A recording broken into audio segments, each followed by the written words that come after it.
Welcome to the new Hixon Center podcast series, which will provide some interesting news on environmental and sustainability matters. And we have our first guest here today. But before we introduce him, I'd like to introduce myself. I'm Tanya Sobotniak, the director of the Hixon Center for Sustainable Environmental Design at Harvey Mudd. And I'm joined by Luis Banyas, who is our sustainability program manager here at Harvey Mudd. The Hixon Center, as you might know, was founded about 2 years ago in order to advance education, research, and community collaboration in the field of environmental sustainability and sustainable design here at Harvey Mudd.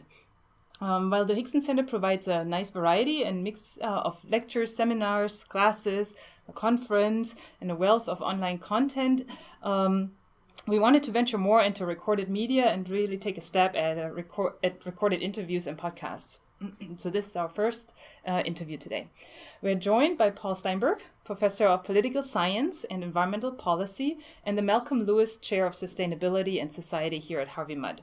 Paul's research and teaching focuses on global environmental politics with a special interest in biodiversity conservation and environmental policy in developing countries.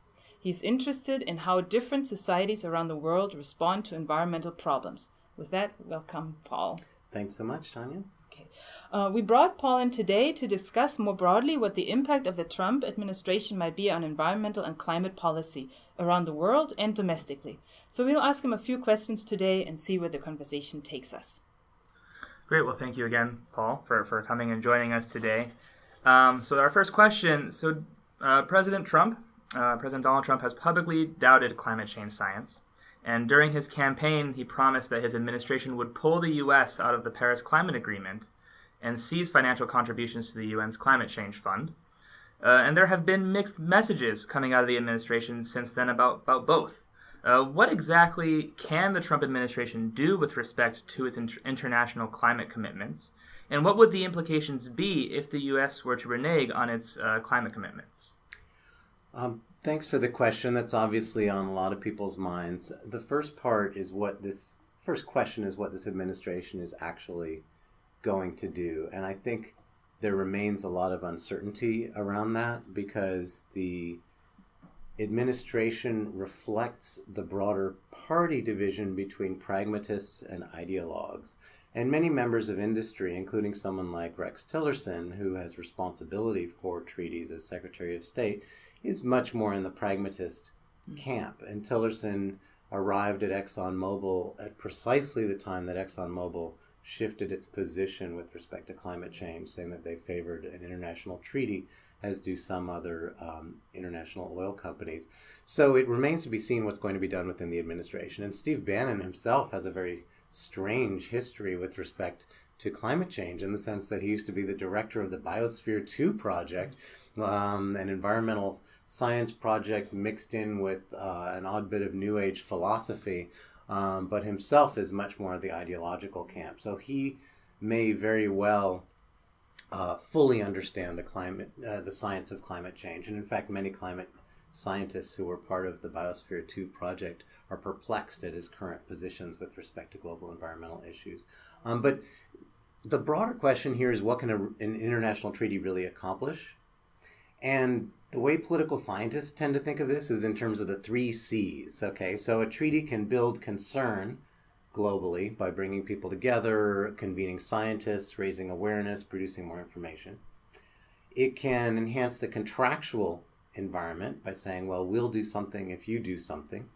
And it can build capacity through foreign aid, and particularly those countries that would struggle to meet their commitments under a climate change treaty. And if the Trump administration pulls out of this treaty, concern over climate change is not going to go away. We're far enough along in the issue that within the United States and abroad, it will have zero impact on that. With respect to the contract, if the U.S. reneges on climate leadership, it gives other countries an excuse to do the same. And there are plenty of other countries that are looking for an excuse to do the same, including many in Europe, including Australia, including Canada. They can say, well, if the United States is not acting on this, why should we? And Obama made some excellent progress, particularly with respect to the agreement with China, in getting other countries to get on board. So it could slow progress globally by giving other countries, as well as the U.S., obviously, an excuse to not move aggressively on this issue. With respect to the third C, capacity, I suspect that although the foreign aid budget is anticipating cuts, particularly to make way for an increased defense budget, that foreign aid will continue, and it will continue on energy projects. They just wouldn't be bundled as climate. And so oftentimes when the United States refuses to fund multilateral environmental agreements and the associated financial commitments, it continues to do so bilaterally.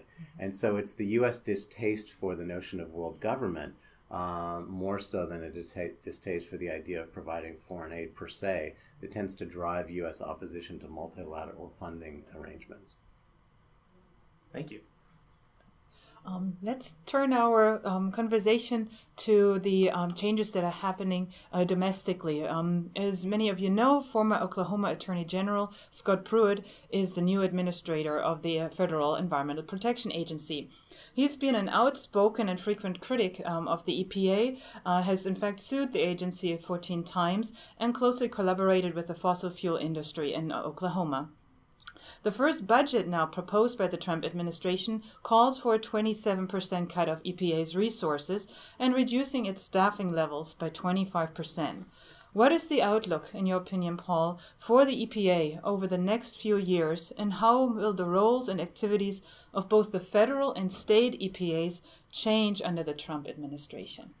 This is another great question, and the short answer is I think the EPA is going to be hurting quite a bit. Now, we have to understand what's different and what's not different from what's come before. Most of what is being proposed in the Trump administration is no different from what other Republican administrations have attempted to do. I mean, I've attended international preparatory meetings for treaties and other initiatives and have found that, for example, under George W. Bush, he assigned lobbyists to many of the top positions in environmental agencies. Ronald Reagan famously had James Watt as the head of Interior, who was explicitly against the main mission of that agency. Scott Pruitt, however, is, and you may have seen the news item this morning in which he denies that carbon has a place, is a driver of climate change. Scott Pruitt being assigned as the head of EPA can be best understood in the context of Steve Bannon's what he calls deconstruction of the administrative state. Now we'll see what that looks like in practice, but it is certainly true that the Trump administration can do real damage to an agency if he indeed follows through with these deep budget cuts. It is quite possible that we will see programs completely collapse within the EPA. Now, what does that mean in physical terms, in terms of exposures of communities and so forth to toxins and the health of our waterways? In a sense, the question in front of us is one of institutionalization and how much any administration can do to turn back what's come before. So there is nothing that the Trump administration can do that is going to make catalytic converters go away, right? Automobile manufacturers are not going to suddenly say, you know what, we'd like to return to a technology from 40 years ago that's actually less fuel efficient than the current technology. So a lot of what the EPA has done since it was created in 1970 is to basically engage in technology forcing, to send signals to industry that there's a need to develop new technologies, new ways of doing business. And those technologies are not going to go away because often as not, they end up saving money, improving efficiency, and enhancing the performance of engines of power plants and so forth. So I think that there will be an administrative wrecking ball of sorts of the coming years. It will not, however, result in an immediate reversal of physical conditions for our air and our water and our public health. Yes, quick follow-up on that. Scott Pruitt has repeatedly stated and pursued policies in Oklahoma that showcase his vision that environmental regulation is best left to the states as opposed to the federal government. Do you see that that kind of view as a risk to California and other environmentally progressive states with respect to their overall economic competitiveness if these states, as California has recently done, reaffirm their commitment to strong environmental protection and climate change action? There was a concern when the Clean Air Act and Clean Water Act were first passed as to whether there would be a sort of regulatory race to the bottom in the states, because the logic is if we in our state have stronger regulation, won't industry go elsewhere? And this question was taken up empirically by a researcher named Matthew Potowski, who found there was no race to the bottom. That is, almost every state actually had regulations that were stronger than those required by the federal government. Likewise, internationally, David Wheeler of the World Bank has found no race to the bottom in terms of what determines where multinational companies go. So he did a large-scale quantitative analysis of the movement of multinational companies, particularly polluting industries, and found that environmental regulations could not explain their movements across borders. So I'm personally less concerned about that scenario. I think it's unlikely that the federal government would step aside and simply leave it to the states to be responsible for environmental regulations. The states want the money, for one thing, and the states and the industries within these states have a very strong interest in consistent regulations from place to place, and that's precisely why under the Commerce Clause, it's often industry that's pushing for consistency throughout the country. So President Trump has issued several executive orders geared towards dismantling Obama-era rules concerning, for example, U.S. water resources and quality, federal land management, and oil and gas emissions controls. More actions aimed at rolling back former President Obama's legacy may follow soon. So do you think, is this administration simply going to dismantle Obama-era regulations, or does it have some other particular goal or set of goals? But if so, how far do you think it will go over the course of the next 4 years? I think this goes back to the question of institutionalization and to what extent a new law, a new policy or ruling is enmeshed in the day-to-day workings of society. So if a mandate is only supported by a narrow constituency in one level of government for a short period of time, it's easy to overturn.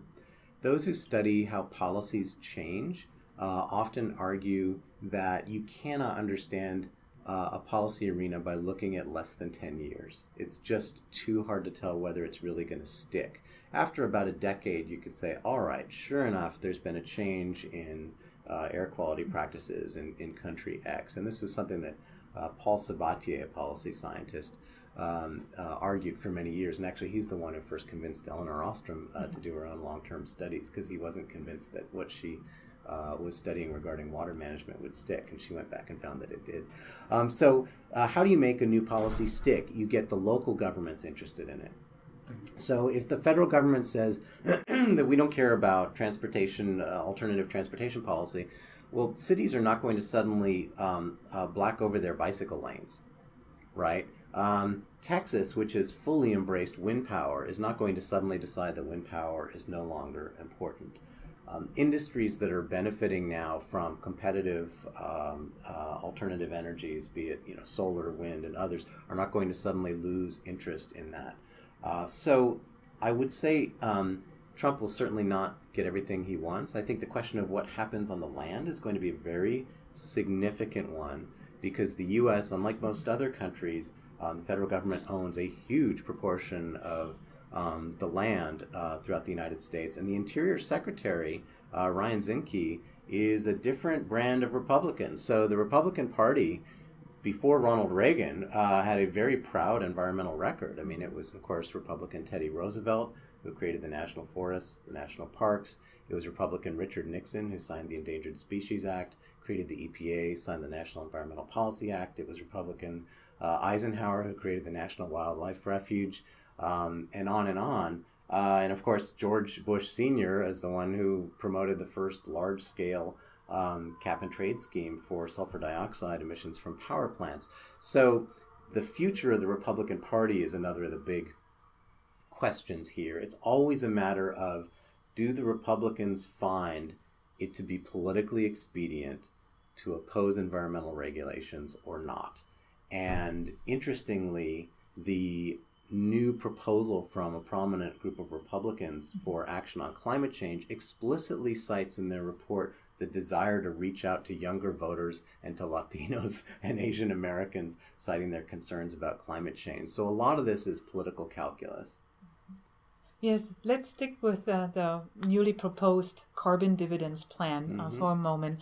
It was proposed by the Climate Leadership Council, which includes several prominent conservatives and Republicans, and it would essentially tax carbon. So while not using the word tax perhaps all that explicitly in the title, it is in many ways a proposal that was advanced by environmental groups as well as some business leaders, so might actually gather quite bipartisan support. How does that plan, in your view, contrast with the Clean Power Plan that the Obama administration developed, and that was one of President Obama's signature climate change legislation?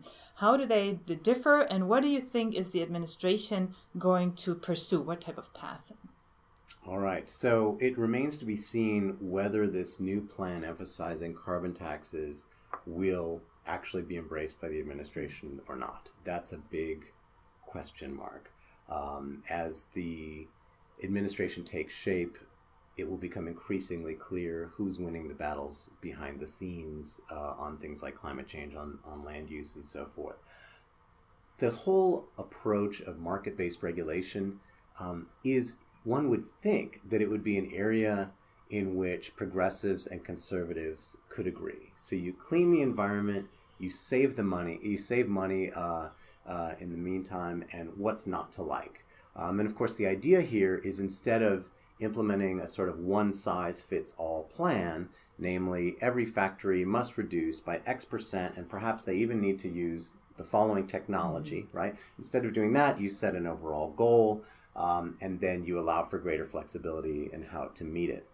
Now, in reality, both liberals and conservatives have been opposed to these plans. The conservatives have been opposed to the notion of the tax, and the liberals have been opposed to the notion of industry having any kind of flexibility, and are often less swayed by the argument that saving industry money in meeting pollution goals is a good thing, out of a sort of sense of, punish the polluter.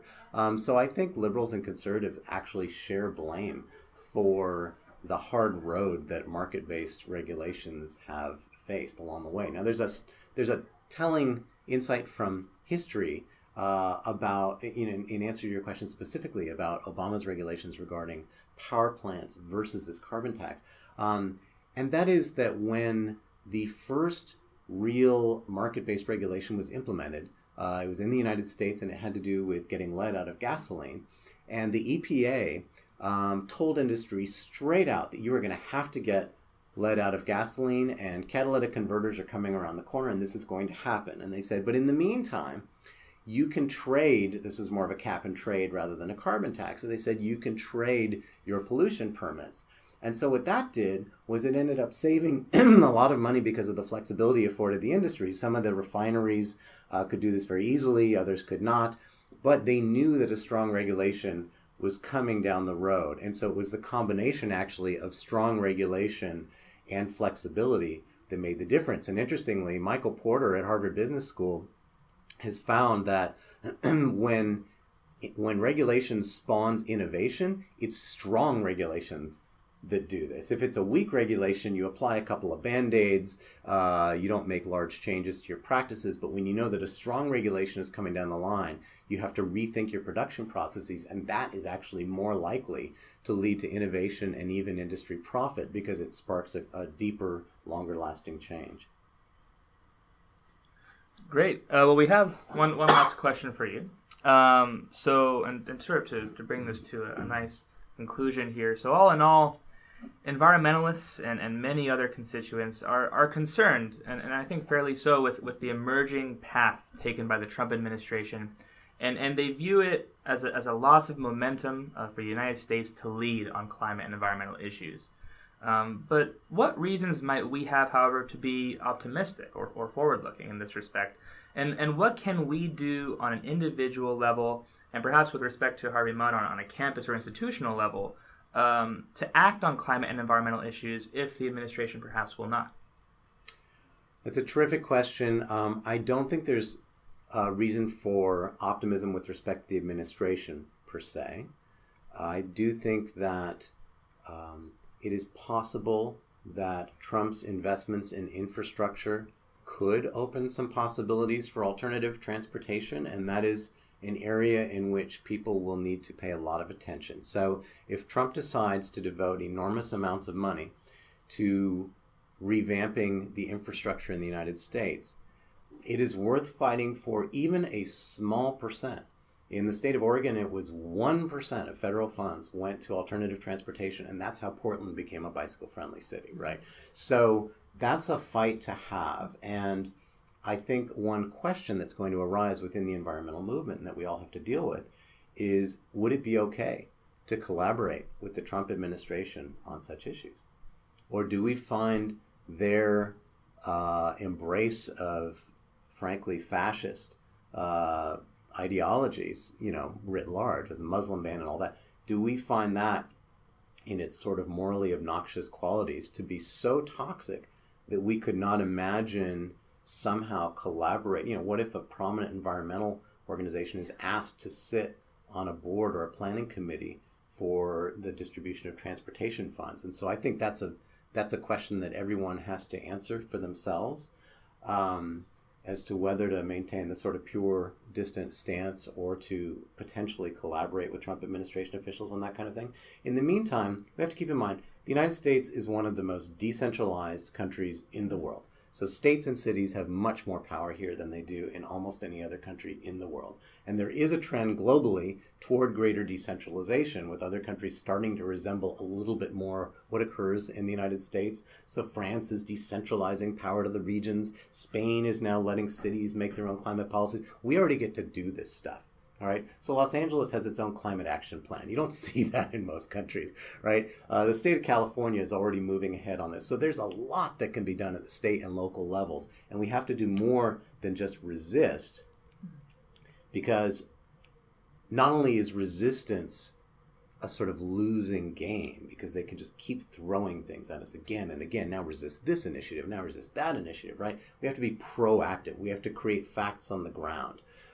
It's not enough. It wasn't enough during the 1960s to merely protest against the Vietnam War. It was actually a period of cultural flourishing in which people rethought everything from the personal computer to the way that we live on the land. And so I would say, take this moment of crisis, get our heads out of the sand, stop with the shock and awe as the Trump administration continues to drop one policy or pronouncement bomb on us after another, and actually get out there and do things that are more ambitious than what we've already been doing on issues like climate, on issues like alternatives to toxins through innovation in chemistry, on green buildings and so forth. I would say it's time to step up our game. Well, wonderful. Wonderful. I that think, was a powerful note to end on. yeah. Thank you for that. So I guess we'll wrap it up here. Did you have any final comments you wanted to make, Tanya? No, I don't think we should add anything to that. We should leave it there. Let that call to action stand on its own. Wonderful. Well, thank you again, Paul, for your time. And of course, to those who are listening, we thank you. And if you have any feedback, if you enjoyed this format of interview, we encourage you to reach out to the Hixon Center, Hixon Center at hmc.edu, and just let us know what you think. And we're hoping to do more of this in the future. So thanks again, Paul, and you'll hear from us soon.